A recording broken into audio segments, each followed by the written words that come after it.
Hello साथीहरू नमस्ते। हजुरहरूलाई फेरि पनि स्वागत छ मेरो फेसबुकको मिनी ब्लगमा। आज हामी हजुरहरूलाई मोमो बनाएर देखाउन जाँदैछौँ। यो चाहिँ कुखुरा भयो काटेको, अनि यसलाई हामीले किमा बनाउँछौँ।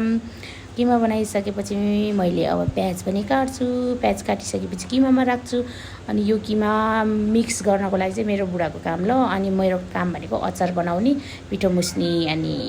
अनि मैले यतातिर लसुन छिले, टमाटर पनि काटेँ। त्यस साथसाथै मैले तिल पनि भुटेँ।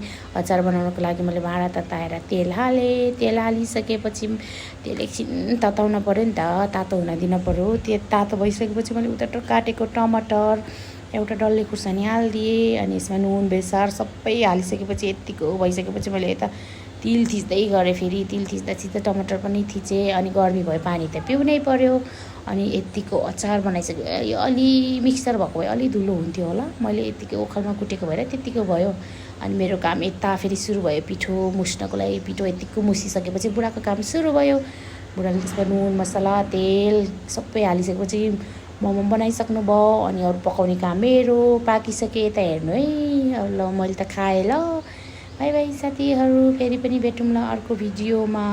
प्लिज कमेन्ट गरिदिनु होला कस्तो लाग्यो मेरो भिडियो हजुरहरूलाई।